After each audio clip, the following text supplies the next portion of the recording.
नमस्कार, स्वागत है आपका सत्यहिंदी.com के खास कार्यक्रम सुनिए सच में। मैं हूं नीलू व्यास और इस प्रोग्राम के जरिए आप तक पहुंचाती हूं दिन भर की 5 बड़ी खबरों का विश्लेषण। तो चलिए शुरुआत करते हैं आज की हेडलाइन से। बिहार में बढ़ रहा बवाल, छात्रों का उग्र प्रदर्शन, रेलवे ने स्थगित की परीक्षा। प्रयागराज में पुलिस ने प्रदर्शनकारी छात्रों को पीटा, राजनीति भी गरमाई। यूपी के गांवों में बीजेपी नेताओं का विरोध जारी, मेरठ में प्रत्याशी पर पथराव। जाटों को मनाने की कोशिश, जाट नेताओं से मिले अमित शाह। और गुलाम नबी आजाद को पद्म सम्मान, कांग्रेस के अंदर हलचल। बात करते हैं हमारी आज की पहली बड़ी खबर से और ये खबर जुड़ी हुई है रेलवे रिक्रूटमेंट बोर्ड एनटीपीसी यानी कि नॉन टेक्निकल पर्सनल कैटेगरी के परीक्षा के नतीजों से। जी हाँ, जब से ये नतीजे आए हैं तमाम छात्र इसको लेकर विरोध प्रदर्शन कर रहे हैं और सिर्फ बिहार में नहीं बल्कि यूपी में, बिहार में तो कई जगह इसको लेकर छात्रों ने उपद्रव किया है और उनका आरोप है छात्रों का कि इस परीक्षा के जो नियम थे वो बदल दिए गए और आरआरबी के जो कुल पदों के लिए 20 गुना योग्य उम्मीदवारों की घोषणा करनी थी, लेकिन अलग अलग स्लॉट्स में पदों की जो संख्या है वो अलग अलग कर दी गई और 20 गुना के हिसाब से नहीं है। इसके अलावा बहुत सारी और भी इरेगुलरिटीज हैं, पैसे का खेल है और इन छात्रों का कहना है कि जो 2 स्टेजेस में इन परीक्षाओं को करने की बात है वो भी गलत है। खासकर ये अन्याय होगा उन छात्रों के साथ जो कि पहले स्टेज का जो परीक्षा है वो पास कर चुके हैं। तो इन तमाम आरोपों के आधार पर इन छात्रों का कहना है कि वो 2019 से इंतजार कर रहे थे और अब जब परीक्षा के नतीजे आ गए और नौकरी मिलने का समय आया तो फिर उसके बाद दूसरे इम्तिहान की बातें कर रही है सरकार। इसको लेकर छात्रों ने उपद्रव काफ़ी जगह पर मचाया। अब आपको बता दें कि इसको लेकर जो गया जंक्शन है बिहार में, वहां पर श्रमजीवी एक्सप्रेस पर छात्रों ने पत्थरबाजी की और उसके बाद जब पुलिस पर पत्थरबाजी की, छात्रों को हटाने की कोशिश किया गया तो गया से ही सटे हुए एक जगह पर एक ट्रेन खड़ी हुई थी और उस ट्रेन को आग लगा दी। ट्रेन की 3 बोगियों में आग लगी। उसके बाद करीमगंज के ट्रेन में भी एक आग लगाई है और उसके बाद आंसू गैस भी छोड़े गए हैं। और इससे पहले आपको बता दें यानी कि मंगलवार को आरा में, नेवादा, मोतिहारी, सीतामढ़ी, इन तमाम जगहों पर छात्रों के प्रदर्शन की जो खबरें हैं वो आई थी और भारतीय रेल के आरआरबी एनटीपीसी रिजल्ट में जो मूलतः रूप से छात्रों का ये कहना है कि जो अनियमितताएं हैं वो सामने नजर आई हैं। और अब रेलवे ने क्या किया है कि आगे की जो लेवल 1 की परीक्षा है उसको स्थगित कर दिया है। रेलवे ने एक हाई पावर्ड कमेटी बनाई है और उस कमेटी से कहा है कि ये जो जितनी भी प्रॉब्लम्स हैं इन छात्रों की उसको समझे, उसको सुने। आज रेल मंत्री अश्विनी वैष्णव ने एक प्रेस कॉन्फ्रेंस भी की और उन्होंने कहा कि उनके पास परीक्षा को लेकर कोई भी शिकायत अभी तक नहीं आई है और जो जांच की कमेटी बनाई गई है वो इन सारी चीज़ों को देखेगी और 4 मार्च तक अपनी कमेटी की रिपोर्ट को सौंपेगी। और साथ में उन्होंने छात्रों से आग्रह किया कि भाई रेलवे आपकी संपत्ति है, उसकी सुरक्षा आपको करनी चाहिए। लेकिन आपको बता दें कि ये जो पूरा माजरा है, कुल पद जो निकाले गए थे वो 35,281 पद थे और आवेदनकर्ताओं की संख्या लगभग 1.25 करोड़ थी।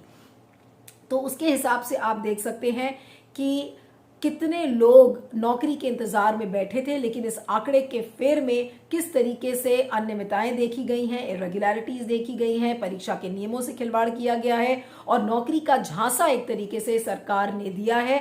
और वाकई में ये छात्र जो कोविड के दौर में जूझ रहे थे, आज ऐसा लग रहा है कि मोदी सरकार इन छात्रों के भविष्य से खिलवाड़ करने की कोशिश कर रही है। और यही वजह है कि आज कई जगह रेलवे ट्रैक्स पर आज प्रधानमंत्री नरेंद्र मोदी का पुतला भी फूंका गया। तो आखिर क्यों ये कर रही है और मोदी सरकार। और आपको ये बता दें कि आज अश्विनी वैष्णव ने ये भी कहा कि देखिए जो भी कंप्लेंट्स हैं वो छात्र एक ईमेल के जरिए दे सकते हैं। तो सवाल ये उठता है कि बीजेपी की सरकार या रेल मंत्रालय इस तरीके के ईमेल बनाकर और जो छात्रों की कंप्लेंट्स है वो जानने की क्यों कोशिश कर रहा है। क्या सरकार को ये नहीं पता कि छात्र किस लिए उपद्रव मचा रहे हैं, उनकी क्या डिमांड्स हैं। तो डिमांड्स को जानते हुए अगर सरकार एक कमेटी बना रही है तो इसका मतलब ये टाइम बाइंग टैक्टिक्स है, समय उल्टाने की एक कोशिश कर रही है सरकार। और जैसा कि इन्होंने कहा है श्री वैष्णव ने कि 4 मार्च तक रिपोर्ट सौंपी जाएगी। तो 4 मार्च के बाद क्या होगा, उसके बाद 10 मार्च को यूपी के रिजल्ट्स आ जाएंगे और पूरा जो रिक्रूटमेंट का जो सिलसिला है वो फिर टल जाएगा। यानी कि जो रिक्रूटमेंट की जो भर्ती की जो एक योजना है सरकार के पास, कोई योजना है ही नहीं। समयबद्ध तरीके से कोई भी रिक्रूटमेंट इस सरकार में नहीं हो रहा है और ये बड़ी एक सिस्टमिक खामी है, सिस्टम की कमियां हैं। और ऐसा लगता है कि सरकार की मंशा है ही नहीं कि नौजवानों को रोजगार दे, बल्कि सरकार ये चाहती है कि ये नौजवान बेरोजगार रहें और इसी से ही वो जूझते रहे। इस पर फीडबैक दीजिएगा, मैं आगे चलती हूँ। अगली खबर भी हमारी रेलवे रिक्रूटमेंट भर्ती के जो स्कैम को लेकर है, उसी से जुड़ी हुई है। बल्कि इस खबर में हम उत्तर प्रदेश के छात्रों की बात करेंगे। जिस तरीके से बिहार में विरोध प्रदर्शन चल रहा था, उसी तरीके से उत्तर प्रदेश के छात्रों ने भी बताया जा रहा है कि प्रयाग स्टेशन पर विरोध प्रदर्शन किया, रेलवे ट्रैक पर उन्होंने नारेबाजी की और उसके बाद जब पुलिस ट्रैक खाली कराने आई तो बहुत सारे स्टूडेंट्स अपनी अपनी लॉज में छुप गए और उसके बाद जब पुलिस को पता चला तो पुलिस के ऊपर पत्थरबाजी की और पुलिस ने उसके बाद घुसकर लॉज में इन छात्रों को पीटा है। और कुछ वीडियो भी एक वायरल हुआ है, उसमें साफ दिख रहा है कि पुलिस छात्रों के लॉज में घुस रही है और कुछ लोगों ने यह भी कहा है कि पुलिस ने छात्रों के साथ बहुत बुरी तरह मार पिटाई की है। और पुलिस का ये कहना है कि उनके पास ये खबर आई थी कि कुछ ट्रेन्स में आग लगाने की कोशिश करेंगे ये छात्र, और उसके बाद छात्रों के पथराव के बाद पुलिस ने ये कार्रवाई की थी। तो एक तरफ जो उपद्रवी छात्र हैं उनके खिलाफ गंभीर धाराओं में मुकदमा दर्ज हो रहा है और जो पुलिस हैं जिन्होंने अनावश्यक बल प्रयोग किया है उनके खिलाफ निलंबन की कार्रवाई भी शुरू कर दी गई है।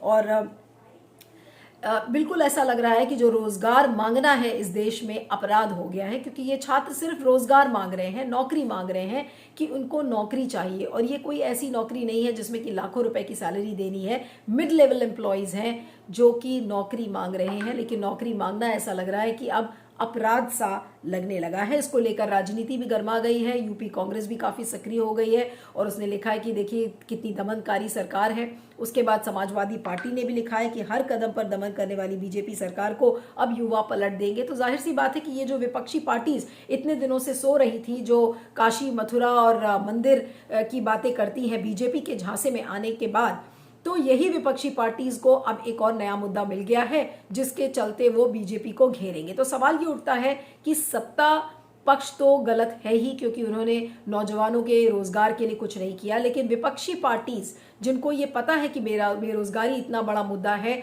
वो आज सक्रिय क्यों नहीं है। ये इसका एक सीधा साधा एग्जाम्पल है कि किस तरीके से नौजवानों को, और जब रोजगार की बात आती है तो कोई भी पार्टी नौजवानों के साथ खड़ी हुई नजर नहीं आती। इस पर फीडबैक दीजिएगा, मैं आगे चलती हूँ। तीसरी खबर में बात करते हैं उत्तर प्रदेश चुनाव की, जहां पर पश्चिमी उत्तर प्रदेश की, जहां पर बीजेपी के जो नेता हैं उनकी मुश्किलें काफ़ी बढ़ गई हैं, क्योंकि वो जहां भी प्रचार करने जाते हैं उन्हें खदेड़ दिया जाता है। अब आपको बता दें कि मेरठ जिले के चुर गांव में जो मनिंदर पाल सिंह हैं, वो उनके काफिले पर पथराव हुआ। सिवल खास निर्वाचन क्षेत्र के ये उम्मीदवार हैं और इनके कार का शीशा टूट गया था जब ये प्रचार करने के लिए गए थे। और ये जिस गांव में प्रचार कर रहे थे वो एक जाट बहुल गांव है जहां पर ये प्रचार हो रहा था। ये इसका वीडियो वायरल हुआ। उसके बाद बीजेपी ने कहा कि इस घटना के लिए आरएलडी जिम्मेदार है। आरएलडी का ये कहना है कि बीजेपी सहानुभूति वोट पाना चाहती है। और आपको ये बता दें कि इस पिछले ही हफ्ते मनिंदर पाल सिंह को पटोली गांव में भी इसी तरीके के विरोध प्रदर्शन का सामना करना पड़ा था।